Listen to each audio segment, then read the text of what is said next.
ఓం గం గణపతయే నమః. స్వర్ణలక్ష్మి నమస్తే అస్తు. పరబ్రహ్మ స్వరూపిణి రాజ్యం దేహి ధనం దేహి సర్వకామాంచ దేహి మే.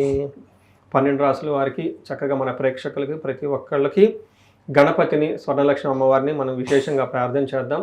గణపతి వల్ల ప్రతి ఒక్కళ్ళకి బుద్ధి సిద్ధి బుద్ధి చాలా ఇంటెలిజెన్స్ వాళ్ళ దగ్గర ఉండాలని, ఎలాంటి ఆటంకాలు లేకుండా ఉండాలని మనం కోరుకుంటూ, స్వర్ణలక్ష్మి అమ్మవారు ప్రతి ఒక్కళ్ళకి ప్రతి నిమిషం ఎంతో ఆనందకరంగా ఉత్సాహంగా ప్రతి ఒక్కళ్ళు ఉండే విధంగా వాళ్ళ మైండ్ సెట్ ప్రతిదీ శోభాయమానంగా వాళ్ళకి కళ్ళకు కనపడే విధంగా, ఆపర్చునిటీస్ అన్నీ వాళ్ళకి కనపడే విధంగా, అజ్ఞానం అనేది వాళ్ళకి లేకుండా ఉండాలని చెప్పేసి అమ్మవారు పరబ్రహ్మ స్వరూపిణి. అలాంటి బ్రహ్మానందాన్ని మనకు కలిగించాలని కోరుకుంటూ, అంతేకాకుండా రాజ్యం దేహి ప్రతి ఒక్కళ్ళకి అధికారము, పవరు, స్టేటస్, ఉద్యోగము ఏది కావాలంటే అది కోరుకునే విధంగా అమ్మవారు అందరికి ఇవ్వాలని.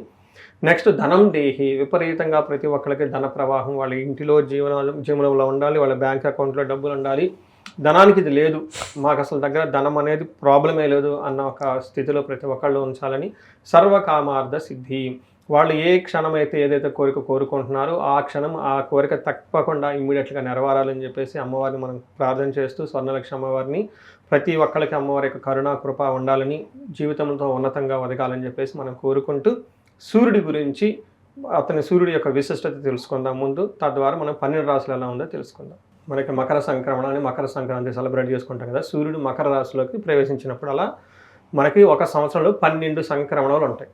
ఒక్కొక్క రాశిలోకి సూర్యుడు ప్రవేశించినప్పుడు ఆ రాశి పేరుతో మనం ఆ సంక్రమణ అంటాం. ఇప్పుడు మనకి వృషభ రాశి నుంచి మిథున రాశిలోకి సూర్యుడు ప్రవేశించడంతో దాన్ని మనకి మిథున సంక్రమణ అంటారు. ఇది 30 రోజులు ఉంటుంది. అంటే సూర్యుడు మిథున రాశిలో ఉండటం వల్ల మిగతా 12 రాశుల వారికి ఎలా ఉండబోతుంది అనేది ఈరోజు మనం చర్చించుకుందాం. దానికి ముందుగా అసలు సూర్యుడి యొక్క ఇంపార్టెన్స్ ఏంటి జ్యోతిష శాస్త్రం ప్రకారం.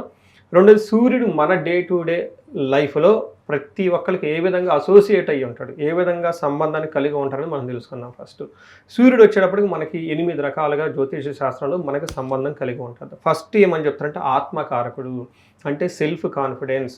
తర్వాత మనకి వైటాలిటీ, స్ట్రెంగ్త్, సోల్ బలం అనమాట. ఆత్మబలం అంటారు చూడండి, ఆత్మబలం అంతా ఇదంతా మనకి సూర్యుడి గురించి చూపిస్తూ ఉంటారు. రెండోది రాజ్యం, అంటే అధికారము, గవర్నమెంటు, పవర్ ఇదంతా చూపిస్తూ ఉంటారు. దాంతోపాటు తండ్రికి సంబంధించిన వ్యవహారాలు, ఫాదర్లీ ఫిగర్ లాంటికి సంబంధించిన వాళ్ళు కూడాను మన లైఫ్లో రిప్రజెంట్ చేసేది సూర్యుడు భగవానుడు అని చెప్పుకోవాలి. రెండోది యశస్సు, కీర్తి ప్రతిష్టలు అంటారు. కొంతమంది కీర్తి ప్రతిష్టలు చాలా విపరీతంగా ఉంటాయి. కొంతమంది ఇద్దరు సేమ్ జాబ్ చేస్తున్నారు, కొంతమంది కీర్తి ప్రతిష్టలు విపరీతంగా ఉంటాయి, కొంతమంది అసలు కీర్తి ప్రతిష్టలు ఉండవు, ఏదో చేస్తున్నాడు అనుకుంటూ ఉంటారు అనమాట. చుట్టాల్లో కొంతమంది గౌరవం ఉంటుంది, చెప్పుకుంటూ ఉంటారు వాళ్ళ గురించి. అదంతా యశస్సు అంటారు అనమాట. అంతేకాకుండా పదవి, ఏదైనా పవరు, స్టేటస్, ప్రమోషన్స్ ఇవన్నీ రావడానికి కూడా సూర్య భగవానుడి కారకుడు. అధికారం, వాటితో పాటు తేజస్సు, కాంతి, ముఖంలో వైటాలిటీ అంటారు చూడండి, ఇదంతా. దీంతో కూడా ఆరోగ్యం. ఫైనల్గా ఇలా 8 రకాలుగా ప్రతి ఒక్కళ్ళకి కూడాను సూర్య భగవానుడికి మనకి అనుసంధానం ఉంటుంది. ఆరోగ్యం చక్కగా ఉండాలన్నా కానీ సూర్యుడి యొక్క కృప మన మీదకు ఉండాలి. ఎవరి జాతకంలో అయితే సూర్యుడు సరిగా లేరు వాళ్ళ ఆరోగ్యం కూడా సరిగా ఉండదు అని చెప్తూ ఉంటారనమాట. ఈ ప్రకారంగా 8 రకాలుగా సూర్య భగవానుడు ఇండివిజువల్ ప్రతి ఒక్కళ్ళ జీవితంలో ప్రభావాన్ని కలిగిస్తూ ఉంటారు. అయితే ఈ మార్పు వల్ల 12 రాసుల వారికి ఎలా ఉందో కూడా మనం తెలుసుకోవచ్చు అనమాట. సో ధనుసు రాశి వారికి చాలా మిక్స్డ్గా ఉంటుందండి. కొంచెం ఇబ్బంది పెట్టే విధంగా ఉంటుంది సూర్య సంక్రమణం మనం తెలుసుకోవచ్చు. ఫస్ట్ వీళ్ళకి అర్ధాష్టమ శని ఒకటి నడుస్తుంది. అలానే గురువు బలం కూడా జూన్ మంత్లో వీళ్ళకి తగ్గటం స్టార్ట్ అవుతూ ఉందండి. ఎందుకంటే అష్టములకు గురువు వెళ్ళారు. వీటితో పాటు శుక్రుడు కూడా, సూర్యుడు ఇప్పుడు ఏదైతే సంక్రమణం జరిగిందో ఇది కూడా అంత అనుకూలమైన పొజిషన్ కాదని మనం చెప్పుకోవాలి. బేసికల్కి వీళ్ళు ఏమంటున్నట్టు వీళ్ళు చక్కగా ఉత్సాహంతో ఎనర్జీగా ముందుకు వెళ్తూ ఉంటే వీళ్ళని వెనక్కిలాగా వాళ్ళు ఎక్కువ ఉంటారు. ఇది హోల్గా మనం అర్థం చేసుకోవాలి. ఇందులో మనకి సంస్కృతంలో మహర్షులు ఇచ్చిన జ్ఞానం, మన పురాతన గ్రంథాల్లో శాస్త్రాలు ఏమని రాశారంటే, సామంత జన విద్వేష ధారాపీడ సుతామయం ఉత్సాహభంగకారిణి గోచారస్తే సప్తమే భవేత్ అంటారు. అంటే 7వ ఇంట్లో సూర్యుడు గనక ఉంటే ఏమవుతుంది, సామంత జన విద్వేష అంటే వీళ్ళ కింద పనిచేస్తున్న ఎంప్లాయీస్, సబార్డినేట్స్, మెయిడ్స్ వాళ్ళకి పరస్పర అవగాహన ఉండదు, గొడవలు వచ్చేస్తాయి. వీళ్ళని విపరీతంగా ద్వేషిస్తూ ఉంటారు. ఎవరైతే రాజకీయ నాయకులు ఉంటారో వీళ్ళ ఫాలోవర్స్ వీళ్ళ కింద ఉన్న ఫాలోవర్స్ వీళ్ళు ఒకటి చేయమని చెప్తే వాళ్ళు ఇంకొకటి చేసే అవకాశం ఉంటుంది. అలానే ఎంప్లాయీస్ ఎవరైనా మిడ్ లెవెల్ మేనేజర్స్ ఉంటే వీళ్ళ కింద ఉన్న స్టాఫ్ వీళ్ళు ఒక ఇన్స్ట్రక్షన్స్ ఇస్తూ ఉంటే వాళ్ళు ఇంకొక విధంగా మిస్అండర్స్టాండ్ చేసుకుంటూ ఉంటారు. కొన్నిసార్లు వాళ్ళ నుంచి వీళ్ళకి కంప్లీట్గా ఎలాంటి సపోర్ట్ కూడా రాదు. ఇలాంటి సిచ్యువేషన్స్ వచ్చే అవకాశం ఎక్కువగా ఉంటుంది. ధారాపీడ సుతామయం అంటే సంతానానికి అనారోగ్యము, భార్యకి హెల్త్ కాంప్లికేషన్స్ ఉండే అవకాశం ఉంటుంది. ఉత్సాహ భంగకారిణి, వీళ్ళు హైలీ ఎనర్జెటిక్గా ఏదైనా జాబ్ చేద్దామని అనుకుంటే అందులో వీళ్ళకి ఇబ్బందులు కలిగే అవకాశం ఎక్కువగా ఉంటుంది. ఉత్సాహ భంగకారిణి అంటే వీళ్ళు ఎనర్జెటిక్గా ఏదైనా చేస్తూ ఉంటే దానిని వాళ్ళ యొక్క ఎనర్జీని తగ్గే విధంగా ఆటంకాలు కలిగే అవకాశం ఎక్కువగా ఉంటుంది.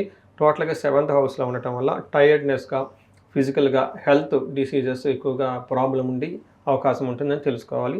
ఇది బేసికల్గా మిక్స్డ్ రిజల్ట్ అని చెప్పుకోవచ్చు.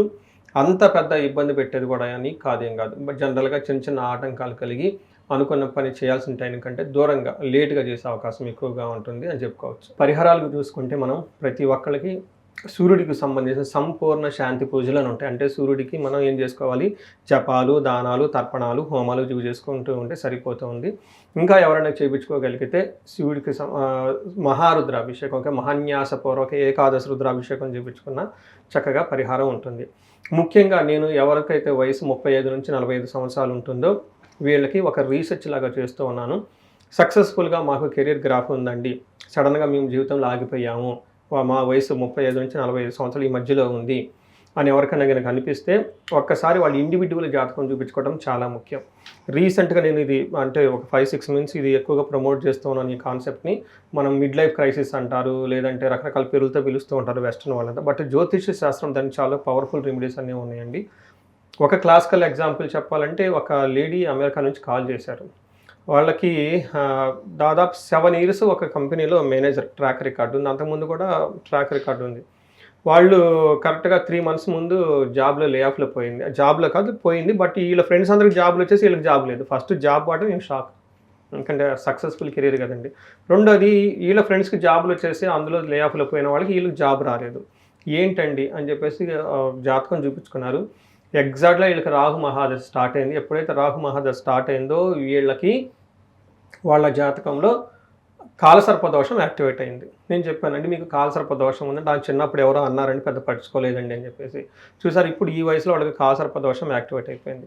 ఇంకొకళ్ళకి ఏజ్ వచ్చేటప్పుడు దాదాపు 55 ఇయర్స్ ఏజ్ ఉంటుందంటే ఈ వయసులో భార్యాభర్తలు వచ్చేటప్పుడు గొడవపడి డైవర్స్లోకి వెళ్ళిపోతూ ఉన్నారు.